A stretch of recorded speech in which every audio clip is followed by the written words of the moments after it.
Hi, I'm Hamilton Leithauser, and these are records in my life.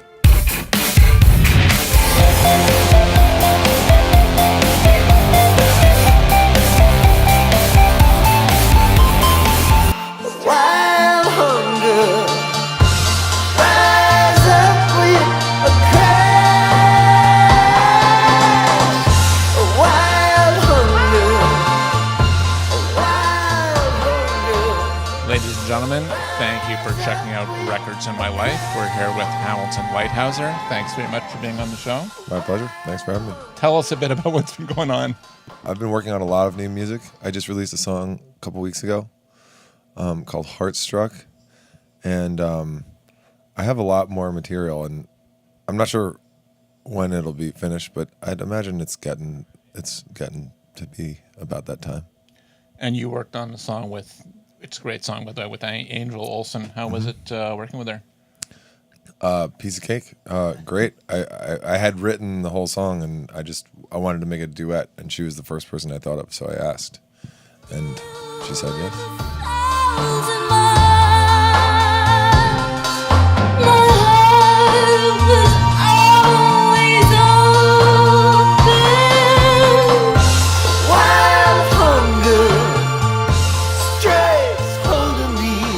What's a good album? I have a 2-year-old, and I need, what can I play for them? What did you like to play for your kids to calm them down a bit? Well, 2, you still have control over what they can listen to because they don't know how to put on their own records when they're 2. But they like fast. My girls like loud. Fast. They never want to hear a slow song ever.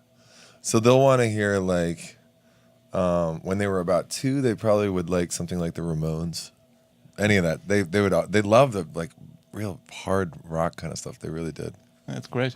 So let's talk about Led Zeppelin was big with little kids. Interesting. Yeah. And what about a New York City, an album that always reminds you of New York City?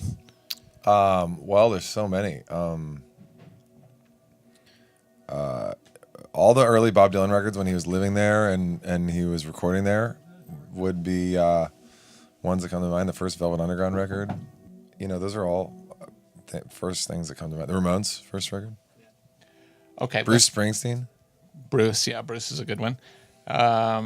Did you know Hungry Heart? He wrote that tune. He wrote that for the Ramones. Thank you. And his manager made him keep it because he was like, Bruce, you need that song. That's pretty good. Great. That's a great New York story. Yeah.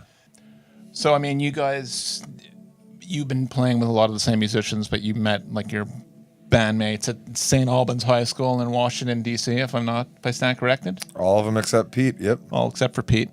What kind of stuff, what kind of albums were you inspired by? In high school? Yeah. Well, in high school, I feel like in early high school is the time when you're like starting to maybe find your own way and listen to more interesting records and stuff that I still listen to this day. Like I would like the Rolling Stones and the Velvet Underground and Leonard Cohen I was listening to. But you're also just sort of hanging over from like middle school where it was more like Guns N' Roses and like the Doors. I still like the Doors. And a lot more sort of confused top 40 kind of Fallout music. So influences in high school would be, I guess, like really not knowing your way in something like 8th grade would be like Primus or like the Red Hot Chili Peppers. Where, Blood Sugar Sex Magic was out right then. But as it went on into high school, maybe I listened to more and more classic rock, and then I got really heavily into Johnny Cash and Roy Orbison late in my high school career. So that's what I was really listening to the most. Well, thanks very much for doing this. And we'd like to ask any words of wisdom for the World Wide Webs? Oh God! Don't park your car in front of the radio station 98, whatever it is, in Vancouver, because you'll get towed in about 5 minutes. Okay, well. And then the other one is, if you get towed, you can go straight to Buddy's Towing or whatever it's called, and we beat the car there, so you can get there really quick. So don't stress too much if you've already done that.